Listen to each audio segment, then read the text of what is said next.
Hey everyone, it's Kaluna, and welcome back to my Game of Thrones episode breakdown.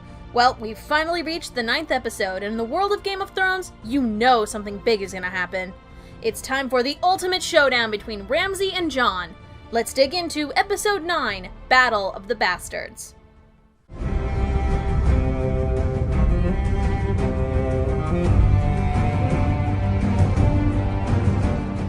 So, since this episode is really only in 2 locations, I've decided, rather than going through the order of the scenes chronologically, I'm going to discuss all the scenes in Meereen first, then the scenes in Winterfell. So, first let's discuss the Battle of Fire. We open with some really cool perspective shots of Meereen as it is being assaulted by the Master's fleet. Dany watches from the top of the pyramid and is giving Tyrion her best angry mom face. Definitely making Tyrion look like a son in trouble. But to be fair, Dany, you did leave everyone in a pit of death while you just flew away to safety. The fact that your council is alive at all, and the fact that the city isn't back to being a slave city already, is kind of amazing. Tyrion tries to explain that up until the attack, the city was doing well, and it's because this peace threatens the Master's way of life that they decided to attack. Dany's plan is just to destroy everything, the Masters, their fleet, even their cities. Tyrion compares her to her father, the Mad King, while trying to offer more diplomatic solutions. Of course, he name-drops the wildfire stashes in major locations throughout King's Landing. The Red Keep, the Sept of Baelor, and the Guildhalls. Apparently, Jaime told Tyrion, and one wonders if he also told Cersei, which might have led her to making the pyromancer start making wildfire again. This just makes it pretty clear to me what Cersei's course of action will be in the near future. Anyway, Tyrion's words have an effect on Dany's actions. Her council go with her to treaty with the heads of the Masters again. They believe she is there to surrender, though really, if she's got 3 dragons, why the hell would they think that? And even call her the Beggar Queen. If you recall, that is sort of like the nickname Viserys once had, the Beggar King, going to city, being a guest of the Highborn until they grew bored and abandoned him. The Masters tell her that they will kill her dragons, okay, sell the Unsullied and Missandei back into slavery, and force her to abandon the city on foot. Dany, bored of their arrogance, calls for Drogon and intimidates the fuck out of them with how she can control him.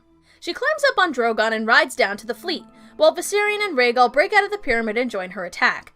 Gotta say, they really improved a lot of the CG for the dragons this time. The cinematography in this part is really well done. Meanwhile, the Sons of the Harpy continue stabbing random citizens over and over, not really helping to gain followers if you just keep murdering all of them, guys, until they hear a noise in the distance. Daario leading the Dothraki army to charge towards them. Dany has the dragons completely decimate a ship with their dragonfire. That entire sequence is really freaking awesome. Meanwhile, Grey Worm and Tyrion talk to the Masters, who are probably pissing themselves right now. They let the nameless soldiers run away so they can be with their families, while telling the Masters one of them must die. Rosdal and Bellico offer Yazan as the one to die since he is lowborn and doesn't speak for them. If you recall, Yazan only recently came into a high position of power after Yunkai was retaken by the Masters. Yazan even gets on his knees in front of Grey Worm to beg for his life, which ends up being his saving grace after Grey Worm slices the other two's throats. Tyrion then tells Yazan that the reason he's alive is so he can return to his people and tell them about Dany's greatness and how she was gracious enough to let him live. I think it's really telling that Yazan is the one to live. Although you can chalk this up to him being a weak man begging not to die, he is willing to beg to get on his knees in front of someone he had considered less than a person. He shows humility, in a way. The other two single out Yazan due to his low birth, something that they consider to make someone less worthy. It's the fact that these two refuse to believe themselves equal to anyone else that they were taken out. I also like that Dany didn't decide to burn everything to the ground, but did just enough to show that she was capable of doing so. Grey Worm and Tyrion working together to discuss terms with the Masters reflects that compromise, where once they argued about how to deal with the Masters, either politically or just killing them, now they're working together. Now she has a fleet of ships, though not quite 1,000, the Sons of the Harpy have been dispatched with, at least so far, and the heads of the Masters are either dead or too intimidated to fight her again. Tyrion's diplomacy has finally shown some good payoff. Later, Theon and Yara have arrived. Establishing shots? What are those? And Tyrion berates Theon since apparently Theon made fun of him way back when they met in Winterfell. Except if you recall, Theon only called him that after Tyrion made fun of him for being so loyal to his captors. Well, anyway, Theon and Yara's fleet that they stole is 100 ships, which, if added to Dany's newly gained fleet, might be enough to sail to Westeros. They also clue her in onto Euron's intended proposal, which of course Dany scoffs at. After a bit of flirting and bonding over their terrible dads, Yara and Dany manage to form an alliance of sorts. The Greyjoys want independence for the Iron Islands, but Dany tells them that they have to stop raping and pillaging and being cool pirates, which is kind of a bummer for them. Tyrion does warn Dany about what will happen if the other areas demand independence, though she does stop him by reminding him that the Greyjoys are asking, not demanding. This is a good example of Dany's regal attitude finally showing a bit. Whether it's a good decision tactically has yet to be seen, however. The Battle of Snow.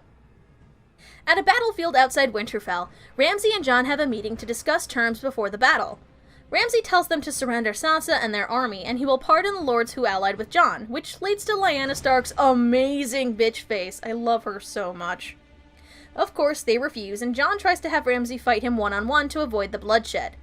Naturally, Ramsay refuses since he knows he would lose in a one-on-one fight. When Sansa questions if Ramsay even has Rickon, he shows her Shaggy Dog's head as proof. Now, if it were me, I wouldn't have taken that at face value. I'd want more proof. Since Sansa knows Ramsay's behavior so well, you'd think she'd ask to see that Rickon was alive. Sansa tells Ramsay he will die tomorrow and that he should sleep well. Sansa always remembers her courtesies, even if they are laced with venom. Ramsay is surprised to see her so defiant of him. He prattles on a bit more, constantly referring to Jon only as bastard. Gee, think he's got a complex about that? Add that to the list of things that make him horrible. They agree to the battle beginning in the morning and go back to their camps. We cut to the camp later that evening, where Davos, Jon, Tormund, and Sansa discuss battle strategies. Davos explains that Ramsay isn't hiding behind the fortifications of Winterfell because he doesn't want to look weak in front of the other northern houses. This kinda seems a bit of a half-assed explanation. I'd much more believe it to be Ramsay just being eager to take down Jon in battle. We do know from his killing of Roose and Walda that he isn't the best at thinking long-term. He tends to act out in violent bursts. After explaining basic military terms to Tormund, being a wildling, he's not used to these, Davos tells them that they need to have Ramsay's army charge at them so they can surround them.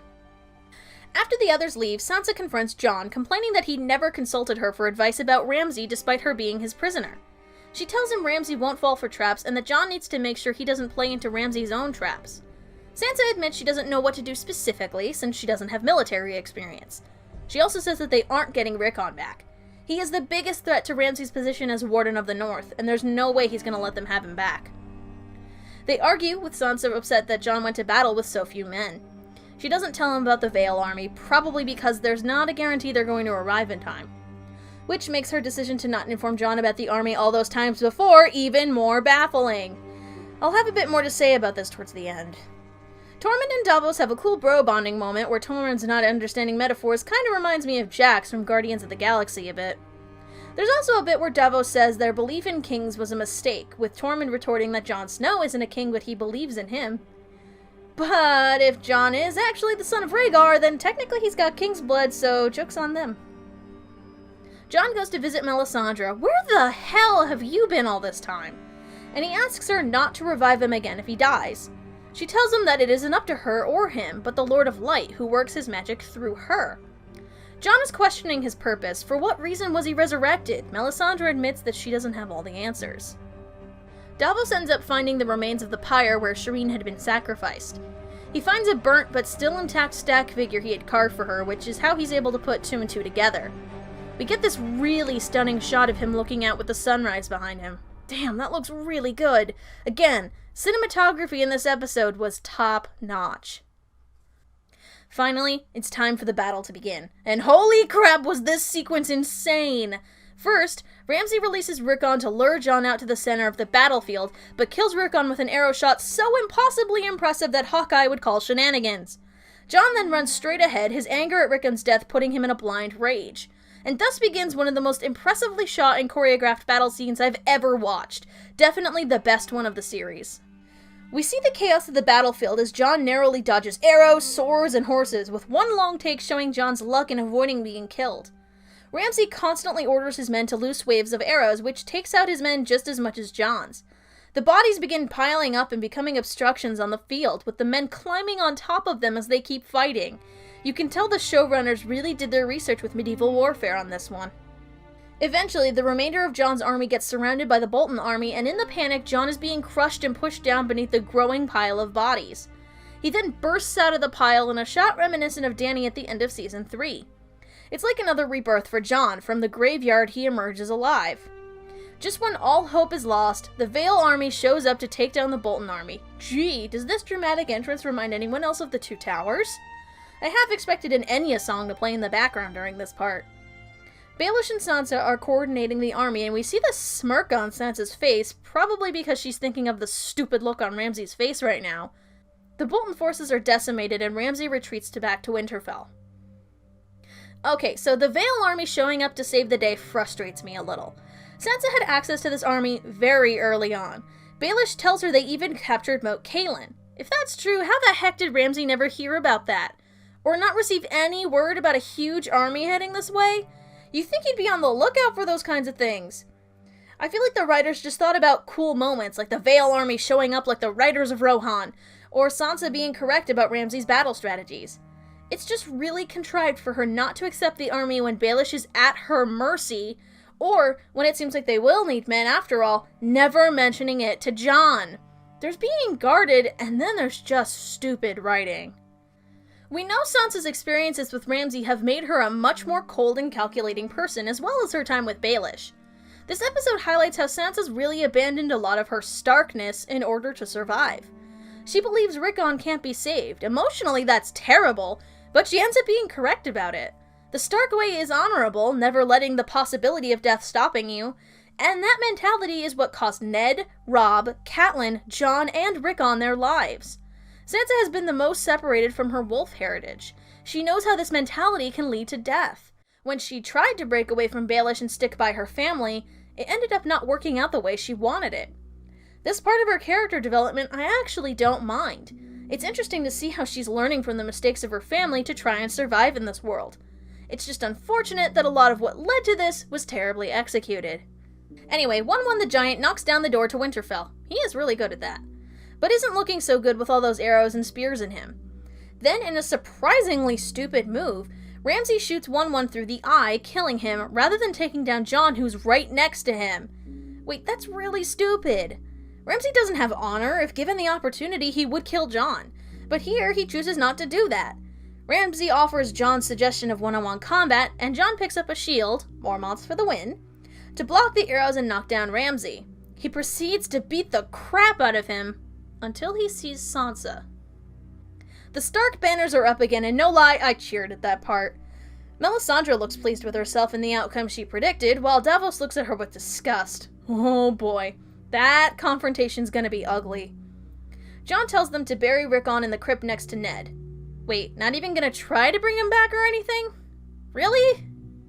Ramsay believes Jon stops out of some code of honor, but later he wakes up tied to a chair, locked in the kennel with his starving hounds. Jon didn't stop out of honor, he stopped because it was Sansa's fight to finish. Sansa watches as Ramsay's own hounds devour him, a rather poetic end for such a horrific character. And we see her walk away, strong and even smiling at Ramsay's death. Sansa's no longer an innocent little girl, she's definitely becoming much more like Baelish in nature. Overall, this episode was tense, exciting, and was definitely the best episode of the season by a long shot. The cinematography was great, the pacing was great, and the acting was excellent. The writing only suffered in the parts involving the stupidity that is the Vale army, but everything else was well done. Liam Cunningham's facial expressions when he realizes Shireen's fate were heartbreaking, and you really felt for Jon as he fought in that battle. You can just see him as he's getting covered in blood and muck, where you can barely even see his face. I was a little sad that we didn't get to see Ghost do anything, but it kinda makes sense to have Jon leave him behind. Any of the waves of arrows could have been extremely dangerous for Ghost. I'm really looking forward to seeing more behind the scenes for this episode. The battle took 25 days to film and had over 500 extras. No wonder this episode was so expensive. Made even more so with all the dragons. I was really sad to see 1-1 go. Rickon I had marked for death the moment his direwolf was killed, but seeing Jon's reaction to his death was also heartbreaking. Only one more episode left in the season. This one's going to be 69 minutes long, which makes sense. They need to wrap up a ton of storylines that they didn't get to in this episode. Preview. Cersei's trial is finally happening, and Loras's as well. We see a shot of the Sept with the 7 Septons there to serve as the jury. We see Loras with a shaved head. Perhaps he is going to have to do a penance walk like Cersei had to. We see a white raven flying. These are sent out by the Citadel to indicate that winter has come. So maybe it's finally time? Maybe we finally get to see the Citadel? We see a conversation between Jon and Sansa with him telling her that they need to trust each other. My guess is he will confront her about the surprise Vale army and why she never mentioned it. The Freys and Jaime are at the Twins celebrating the victory at Riverrun. Perhaps we're finally going to get some revenge for the Red Wedding in some capacity? Sansa is at the Heart Tree, remember where Ned would always sit? And asks Littlefinger what he wants. I'm guessing this will be payment for him arriving in time. We know he wants her, but is this what he's going to ask of her? Really don't want any more creepy kisses from him, it always unsettles me. We see Davos with Melisandre and Jon with him demanding her to tell Jon what she did to Shireen. We see a quick glimpse of Bran, so possibly more Greensight visions. We see Dany and Daario, wonder if they'll still be a thing after all that's happened. I think this is Lancel on his way to the trial.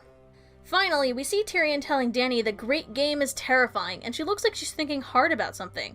Is she finally ready to travel back to Westeros? So yeah, there's a lot to look forward to next week. Which storylines do you think are finished already? Think the Hound or the Brotherhood are going to show up? Or Arya? What did you think of this episode overall? How did you feel about Sansa and Jon's argument? Who was more justified? Did you cheer as much as I did at Ramsay's death? Do you think the alliance with the Greyjoys will help or hinder Dany in the long run? What can we expect in Winterfell in the final episode? What do you think Sansa and Jon will have to say to one another? And what does Baelish have to say in all this? Do you think Cersei will resort to the wildfire we keep thinking is going to happen? According to Tyrion this episode, the fire was stored beneath the Sept. It's possible she could take out everyone there. Will we get a conclusion to the Tower of Joy flashback? Or will we see other visions from Bran instead? Will Jaime finally find out about Cersei's trial in time? And will anything actually happen at the Twins? Finally, is Dany ready to head back to Westeros? Do you think she's actually going to start to leave before the season ends? Post your thoughts and comments below. I'm Kaluna, and as always, thank you for joining me on this week's Game of Thrones episode breakdown. See you all next week for the season finale.